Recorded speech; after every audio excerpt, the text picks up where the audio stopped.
ಕ್ರಿಕೆಟ್ನಲ್ಲಿ ಪಂದ್ಯ ಗೆದ್ದ ಮೇಲೆ ಶೇಕ್ ಹ್ಯಾಂಡ್ ಮಾಡೋದು ಒಂದು ಸಂಪ್ರದಾಯ ಅಂದರೆ ತಪ್ಪಾಗಲ್ಲ.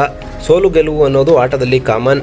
ಎರಡು ತಂಡದ ಆಟಗಾರರು ಪಂದ್ಯದ ಬಳಿಕ ಒಬ್ಬರಿಗೊಬ್ಬರು ಶೇಕ್ ಹ್ಯಾಂಡ್ ಮಾಡುತ್ತಾರೆ. ಆದರೆ ಯಾಕೋ ಧೋನಿ RCB ಗೆದ್ದ ನಂತರ ಶೇಕ್ ಹ್ಯಾಂಡ್ ಮಾಡದೆ ಡ್ರೆಸ್ಸಿಂಗ್ ರೂಮ್ಗೆ ಹೋಗಿದ್ದಾರೆ. ಈ ವಿಡಿಯೋ ಸೋಷಿಯಲ್ ಮೀಡಿಯಾದಲ್ಲಿ ಸಿಕ್ಕಾಪಟ್ಟೆ ವೈರಲ್ ಆಗುತ್ತಿದೆ. RCB ಗೆದ್ದ ನಂತರ ಧೋನಿಯನ್ನು ಹುಡುಕಿ ಹೊರಟ ಕೊಹ್ಲಿ ಧೋನಿ ಆಟಗಾರರಿಗೆ ಹ್ಯಾಂಡ್ ಶೇಕ್ ಮಾಡದೆ ಡ್ರೆಸ್ಸಿಂಗ್ ರೂಮ್ಗೆ ತೆರಳಿದ್ರು. ಇದನ್ನು ಕಂಡ ವಿರಾಟ್ ಕೊಹ್ಲಿ ಮಾಡಿದ್ದೇನು ಗೊತ್ತಾ? ಮುಂದೆ ನೋಡಿ. ಹೌದು, ಧೋನಿ ಶೇಕ್ ಹ್ಯಾಂಡ್ ಮಾಡದೆ ಇದ್ದಿದ್ದನ್ನು ಕಂಡ ವಿರಾಟ್ ಕೊಹ್ಲಿ ಚೆನ್ನೈ ಡ್ರೆಸ್ಸಿಂಗ್ ರೂಮ್ಗೆ ತೆರಳಿ ಧೋನಿ ಅವರನ್ನು ಮೀಟ್ ಆಗಿ ಅವರನ್ನು ಮಾತಾಡಿಸಿದ್ದಲ್ಲದೆ ಅವರಿಗೆ ಶೇಕ್ ಹ್ಯಾಂಡ್ ಕೂಡ ಮಾಡಿದ್ದಾರೆ. ಈ ವಿಡಿಯೋ ತುಂಬ ವೈರಲ್ ಆಗುತ್ತಿದೆ.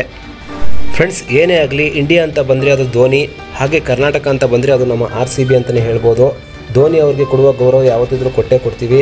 ಆದರೆ ನಮ್ಮ RCB ಮೇಲಿರುವ ಅಭಿಮಾನ ಯಾವತ್ತೂ ಕೂಡ ಕಡಿಮೆ ಆಗೋಲ್ಲ. ಜೈ RCB.